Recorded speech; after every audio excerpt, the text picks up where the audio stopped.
अगर कर सको तो अपने अंदर आज एक आग जरूर पैदा कर लेना, जो तब भी जलती रहेगी जब तुम्हारी जिंदगी बुझने के कगार पर खड़ी होगी। तुम्हारी चिता की आग से भी कई गुना प्रचंड होगी ये आग। चिता की आग तो एक शरीर को मिटा सकती है, लेकिन अगर दिल में आग लगा ली तो पूरी दुनिया में आगे आने वाली सदियों तक तुम्हारा नाम चमकाने की ताकत होगी तुम्हारे पास। तो फिर ये पढ़ाई लिखाई ये कोई तोप नहीं है जो तुम्हारे सीने को छलनी कर देगी।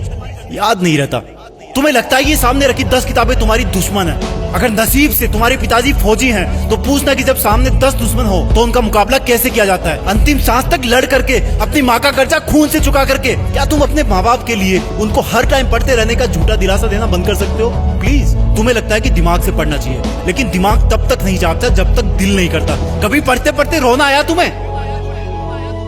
कभी पढ़ते हुए आंखों के नीचे रखा पेज गिरने वाले आंसू की वजह से खराब हुआ है? कभी इमोशनल होने के बाद सिर्फ ये ख्याल आया कि मुझे अब दुनिया से कोई मतलब नहीं है और बस मुझे पढ़ाई करना है? अगर दुनिया में सबसे मुश्किल और रिस्की काम है तो वो है अपने बच्चों की अच्छी लाइफ के सपनों के लिए खुद के सपने छोड़ देना, क्योंकि पेरेंट्स को नहीं पता होता है कि उनके बच्चे उतनी मेहनत नहीं कर रहे होते जितना उनको लगता है।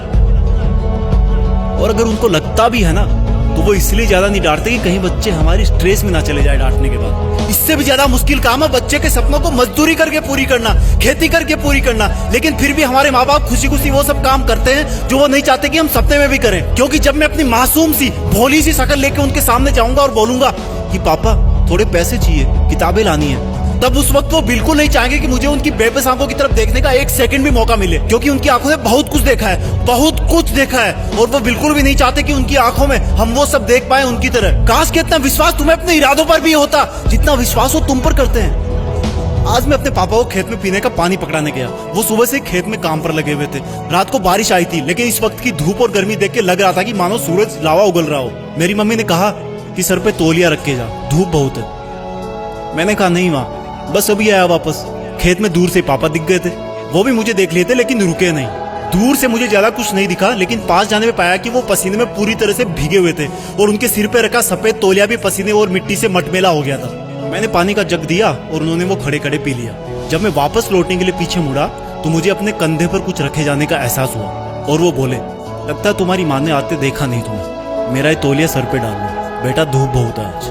थैंक गॉड मैं उनकी बात सुनने से पहले मुड़ चुका था, नहीं तो मेरी आंखें इस एहसान को उठा नहीं पाती। पापा ने मुझको तौलिया नहीं, एक बहुत बड़ी सीख दी थी कि जिस काम को वो कर रहे हैं वो कभी नहीं चाहते कि वो काम मैं भी करूं। और मैंने अपने आप को चेतावनी दी कि मैं कर क्या रहा हूं, 10 किताबों को सामने रख के मेहनत करने का ढोंग रचा करके। तुम्हारे दिमाग में जो लड़के लड़की वाला घुटरगु चलता रहता ना हर टाइम, ये सब उम्र का खेल है। हर कोई पैदा होता है, बड़ा होता है और फिर बूढ़ा होकर मर जाता है, लेकिन फिर भी पूरी उम्र उसको ये लगता है कि मैं तो हमेशा ही जिंदा रहूंगा और बस इस धरती के लग्जरी और सुखों में लग जाता है। और एक्सक्यूज सुनो, फिर एंटरटेन भी तो जरूरी है, मूवी भी ना देखूं क्या? अबे गधे, अपने सामने के रियल लाइफ कैरेक्टर्स को तो तू देख नहीं पा रहा, जो तेरी खुशी के लिए दिन रात मेहनत करते हैं, एक सेकंड भी नहीं रुकते। तेरे माँ बाप की बात कर रहा हूँ और तुझे मूवी देख के मोटिवेशन मिलता है? असली मोटिवेशन ना बेटा खुद की तकलीफ और दर्द से आता है, खुद के आंसुओं से आता है। जब दिल में एक जलन होती है, बहुत बड़ा पागलपन होता है, एक जिद होती है कि साला मरते दम तक भी मेहनत करना नहीं छोड़ूंगा। कंपटीशन बहुत है आज के टाइम में। अरे मैं कहता हूँ तुम्हारे पास इजी लाइफ जीने के साधन बहुत है, इसलिए तुम्हें बाकी चीजें डिफिकल्ट लगने लगती है। एग्जाम में तो हर टाइम ऊपर वाले को याद करते हो। मत करो इतनी पूजा, भगवान को भी इतनी फुर्सत नहीं है सुनने की। अगर कर सकते हो तो प्लीज खुद को झूठे मेहनत के शीशे में मत देखो। अगर कर सकते हो तो मेहनत करके, पढ़ाई करके, ज्ञान हासिल करके, पैसे कमा करके अपने माँ बाप को भी थोड़ी जिंदगी जी लेने दो यार। 20 बरस हो गए उनको तुम्हारी सेवा करते हुए। कम ऑन, तुम कर सकते हो, come on, you can do it. Be a topper, तुम्हें टॉपर बनना है, तुम्हें जीतना है। You are born with a purpose. जय हिंद।